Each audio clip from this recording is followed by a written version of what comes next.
Sang surya mulai merangkak di tengah ubun-ubunku. Begitu juga ambisiku. Naik, naik dan terus naik. Aku sudah lupa siapakah aku ini. Aku sudah lupa dari manakah aku ini. Ketenaranku membuat aku lupa segalanya. Dengan kealpaanku tersebut, aku menjadi orang yang tidak eling dan kurang waspodo. Kita ikuti episode ketiga. Terhempasnya aku dari Neman. Salam Omah Kayu TV. Salam budaya, budaya di hatiku. Rahayu, rahayu, rahayu. Halo, saya Marto Klewer. Dan saya Giman Gentong. Omah Kayu TV mengucapkan Selamat Hari Raya Idul Fitri. Mohon maaf lahir dan batin.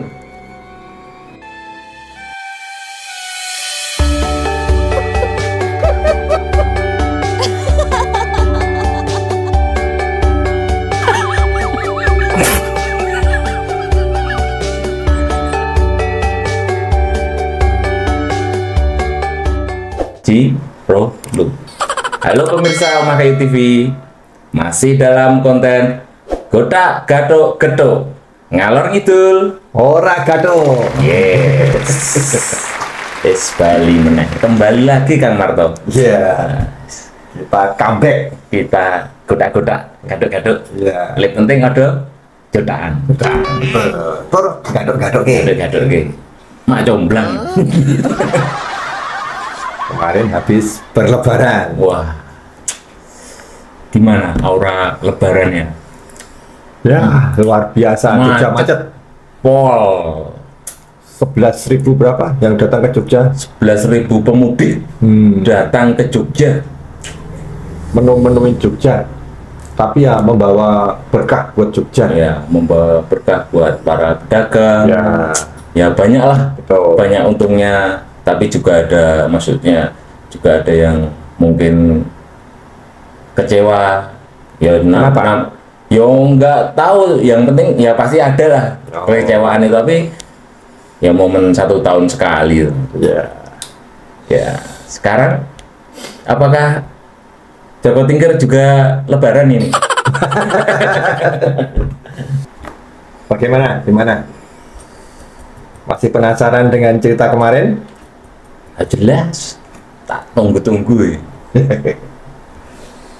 Percintaannya gimana selanjutnya itu, apakah sedih-sedih atau Joko Tingkir seneng? Haru biru ya? Nah itu Haru merah. penasaran, bikin penasaran.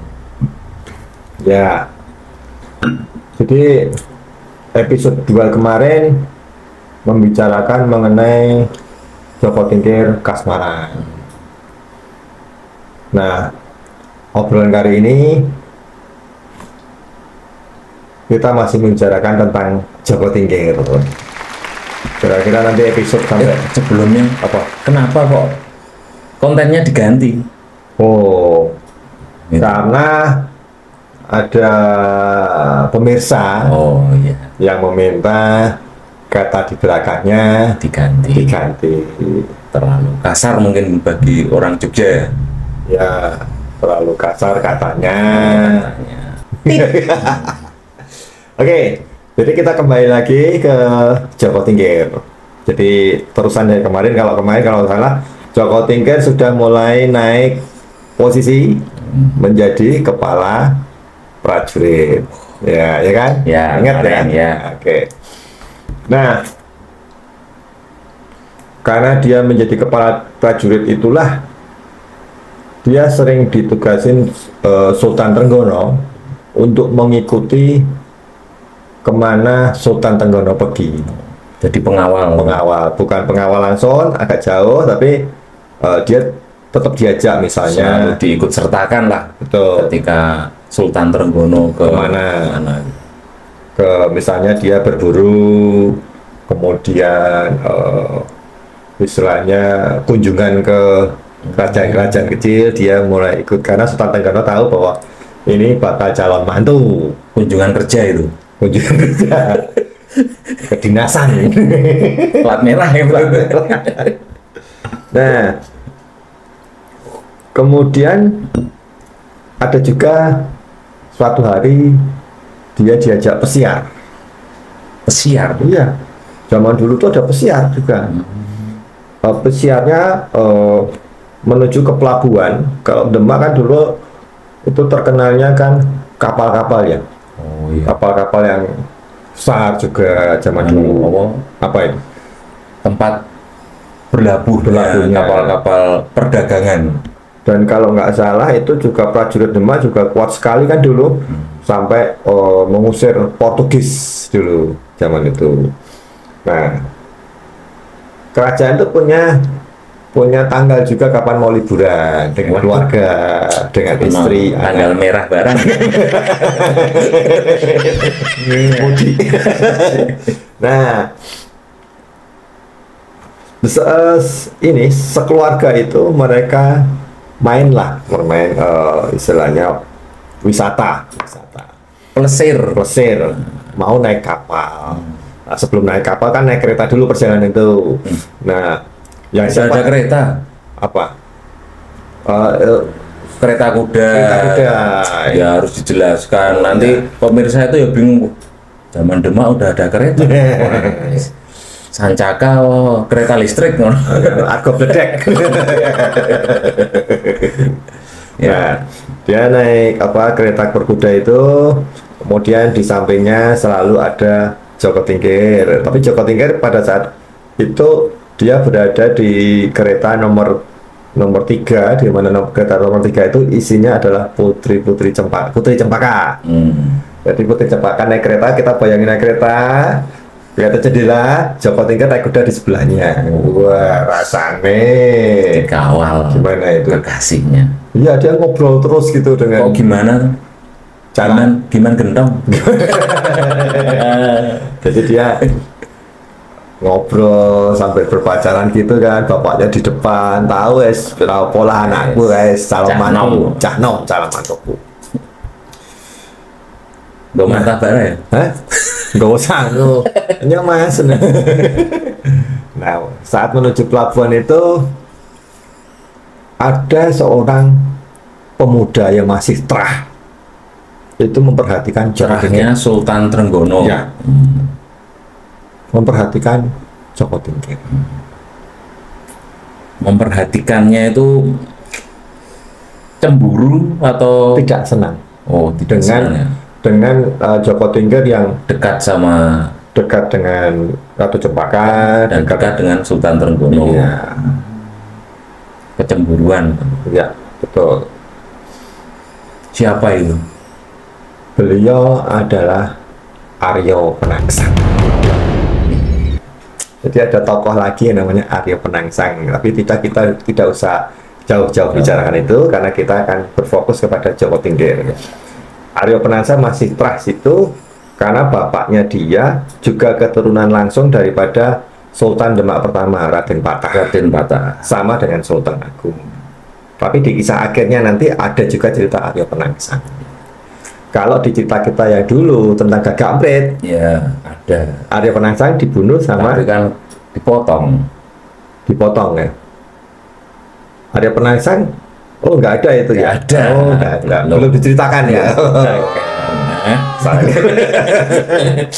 Lupa. Nah itu singkat cerita karena durasi. Itu tadi Aryo Penangsang nggak suka dengan Joko Tingkir.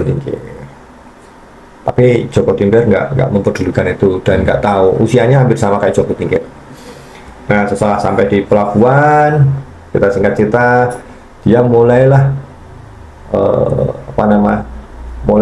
berlabuh naik kapal.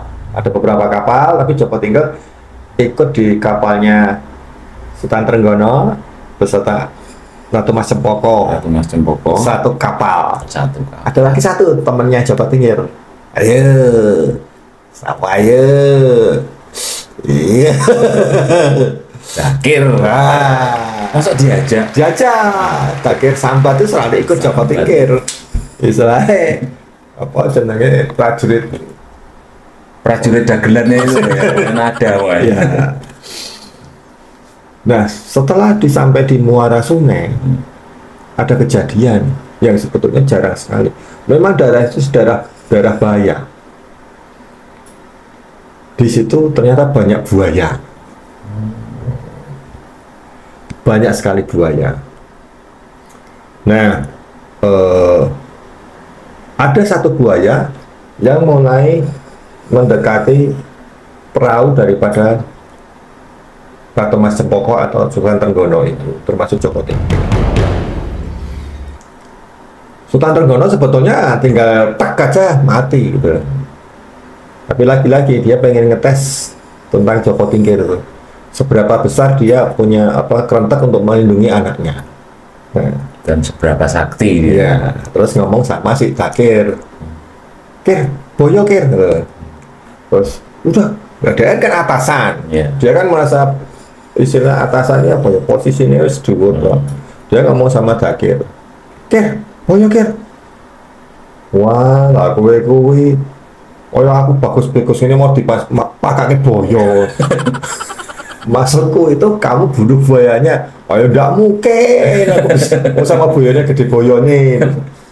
Akhirnya Joko Tingkir turun tangan. Masuk gitu kan. Masuk ke situ, dia berduel dengan buaya itu. Tapi nggak muncul-muncul. Keblebek nggak muncul-muncul. Terus ada darah dari sungai. Keluar darah di sungai. Nah, si Takir ini, tapi walaupun dia begitu, dia peduli dengan Joko Tingkir. Masuklah ke situ dia. Cakir. Wah, elak lah. Karena itu orang walaupun begitu dia dengan sahabatnya, gini banget. Wah, akhirnya seperti itu. Begitu dia masuk, pleng gitu, ini naik. Joko Tingkir.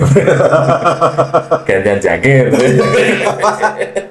Buayanya sudah bisa dimatikan Joko Tingkir. Lah ini apa namanya? Cakir ini ngeraketok-ketok. Tapi terakhir itu kan munggah. Tapi munggah posisi Joko Tingkir sudah dijaga. Tinggal. Emang gedek-gedek aduh. Piye to iki? Piye to iki? Akhirnya semua orang pada melihat Joko Tingkir, kehebatan Joko Tingkir berani membunuh itu. Bahkan Arya Penasaran tadi juga kaget hebatnya seperti itu. Nah, ini ada kekeliruan di Joko Tingkir. Dia di situ merasa kedendasi, sombong, ada agak angkuh. Karena pangkatnya sudah naik dekat Sultan Trenggono, merasa dia akan menjadi menantunya Ratu Mas Cempoko. Dia untuk sombong, apa mana bisa mateni kuwi. Ini pemirsa gitu. Jadi di situ ada sedikit sikap yang berubah dari Joko Tingkir. Karena pada itu masih muda ya, masih bergejolak tinggi lah, apalagi dengan posisinya yang tinggi itu ya. Seorang pemuda dan kan biar bikin kekasihnya itu bangga biasa ini ya. ngetok nih. Oke, cerita pesiran udah selesai. Artinya di situ Joko Tingkir sudah berhasil bunuh buaya. Jadi waktu kita kecil juga pernah dengar itu ya, Joko Tingkir bunuh buaya. Tapi mungkin tidak sama ceritanya. Nah, setelah pulang semua, si Arya Penangsa itu merasa tidak suka dengan Joko Tingkir karena merasa ini sainganku gitu. Akhirnya dia menyuruh seseorang, anak muda yang masih muda di bawahnya Joko Tingkir, istilahnya membuat keributan di lapangan, alun-alun. Pada saat itu ada acara apa gitu, itu juga kelihatan si Ratu Cempaka di situ, Joko Tingkir di situ, kemudian istilah si Cakir Trenggono ada semua. Jadi anak muda itu pokoknya ngacung-ngacung ke keris menantang siapa yang berani dengan saya, tapi masih muda gitu, jadi orangnya kelihatan masih galau, itu masih orang yang galau. memang itu disuruh dibayar sama para pelancong. Aduh. Ngantuk kan? Didongengi ngono ki liar. Iya. Liar. Nah, setelah itu dia pokoknya menantangin semua. Lah di situ kan ada sih orang-orang yang berpangkat tinggi yang mau digerek aja mati. Nah, akhirnya yang turun tangan, yang disuruh turun tangan adalah Joko Tingkir karena dia kepala prajurit. Oh, dia perang, bukan perang ya, istilahnya kerengan. Beradu sama dia. Joko Tingkir mengeluarkan, masih anak muda kan, dia mengeluarkan kesaktiannya yang harusnya nggak dikeluarkan. Mau itu kalau cah cilik kok itu tuh pakai tadi ajiannya apa masih ingat? Lembu sakilan. Nah, lembu sekilan. Pakai ajian lembu sekilan itu, wah biar orang-orang pada kaget toh, terutama pada Ratu Mas Cempaka biar bangga gitu, biar bangga. Terus pertarungan itu dibikin lama sama Joko Tingkir supaya menarik gitu, dibikin sengaja. Pada akhir cerita, anak itu sudah jatuh gitu. Joko Tingkir pengen mengakhiri itu, jatuh di lapangan brok, sudah tidak berdaya, sudah minta ampun, sudah jingalun, tapi Joko Tingkir ini salah lagi di sini. Dia mengambil kares, diangkat ke atas, dibunuhnya anak itu. Padahal itu sudah minta ampun. Sebegitunya ya. Jadi ya orang kalau wataknya jadi sikapnya itu jadi berubah. Iya. Ada pepatah kan dari Abilapan, masih ingat nggak bilang apa? Aduh, apa? Wong sing kalingan bakal sukone. kalingan sukone. Wong sing kalingan sukone. Wong sing kalingan sukone Hilang prayit nane. Apa artinya? Artinya Masih ingat kan? orang yang sudah Berposisi dan bersenang, Merasa senang di atas. orang yang merasa senang lupa akan lupa apa kewaspadaannya. waspadaan. Ya. Terus kewaspadaannya itu kok kesombongan seperti itu. Nah, di sini teman-teman sebenarnya banyak, sebenarnya ada beberapa hal yang bisa dipakai untuk kehidupan kita sehari-hari ya, tentang kesombongan. Aplikasikan ke kehidupan kita. Ya. Ada hal yang kurang bagus. Pokoknya dari setiap cerita itu ada nilai-nilainya Ya. yang buat kita untuk masukkan, Ya. kita harus begini. Kita belajar sejarah seperti Ya. itu, yang diambil seperti itunya. Walaupun sejarah itu masih banyak simpang siurnya, tapi kita bisa istilahnya mengambil hikmah dari setiap cerita itu, mana yang baik, mana yang tidak, bagaimana kadang kita di posisi atas, kita harus bagaimana, harus tetap rendah hati. Itulah yang harus tetap kita junjung untuk kita miliki di kehidupan kita. Ngomong apa tadi? Jadi itu pemirsa, mungkin pemirsa sudah bisa membayangkan hal itu.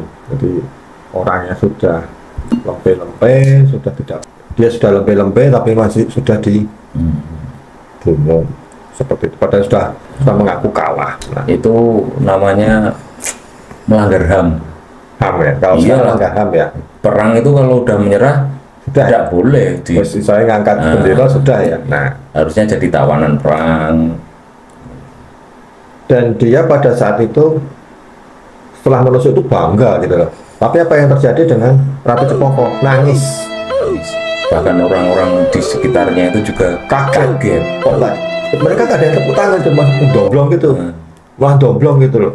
karena hanya seorang anak yang belum cukup umur lah untuk Iya, menjadi prajurit. Terus akhirnya banyak mereka yang kecewa gitu, termasuk Ratu Mas Cempaka. Sultan Trenggono Sangat kecewa, mantuku kok ono. Oh.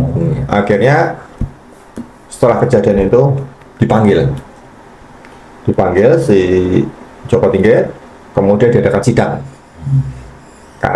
Singkat cerita, dia dianggap bersalah. Salah. Jadi itu ya nanti ya. Titik baliknya itu ya, Ya. yang di kisah kita selanjutnya. Ya. Itu. Oh. Dia dianggap bersalah karena telah membunuh Ijo. Nah, dia juga sempat menangis juga Joko Tingkir karena Dek itu merasa keliru juga. Dikasih tahu Trenggono merasa keliru juga.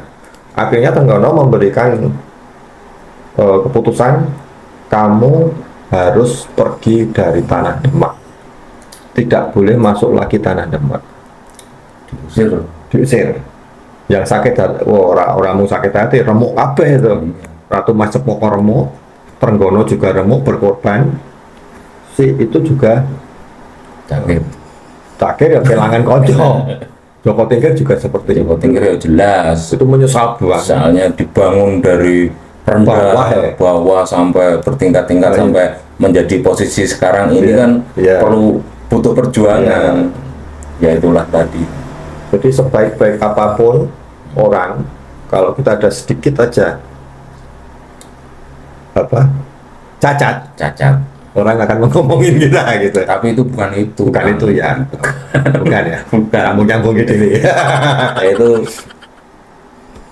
orang yang tidak bisa membawa diri. Nah, itu loh intinya itu. Ketika dia udah merasa besar, lupa akan jati dirinya, lupa gimana dia berproses gitu. Dan akhirnya kecewa itu mesti nang buri Ya, atau akhirnya dia diantar oleh tentara-tentara Demak, diusirlah dia ke tanah Demak. keluar dari Demak. Ya, kita bisa melihat perasaan daripada si Cempoko karena dia sayang banget, dan mereka berdua juga tidak sempat berpamitan, istilahnya putus gitu. Nah, Dipecat secara tidak terhormat. dipecat. Ya. Nganu kartu anggotanya dibalikin. Harusnya Ya. ini kan ada dipecat untuk oke, jadi dia dipecat. Jadi pada episode 3 ini tentang kesombongan yang bisa menghancurkan diri sendiri. Akhir karir Saat itu ya. Akhir karir saat itu. akhir karirnya Joko Tingkir di Kerajaan Demak Saat itu. Iya. Emang Nanti lihat. Nanti lihat gitu. penasaran. Nanti yang ada apakah dia mau kembali lagi atau bagaimana ya kita belum tahu. Tunggu episode berikutnya. Pernah saya dengar itu. Pernah kan? Ternyata dari itu ya. Iya. Jadi dia kemudian pergi dari Demak. Dia sempat linkedin dan lain, tapi nanti. Dia pergi kemana? Besok. Nah ini titik puncaknya dari cerita-cerita itu ya habis ini, habis ini episode berikutnya ini yang banyak diceritakan orang tentang Oke, kita tutup ya. Omah Kayu TV. Oke.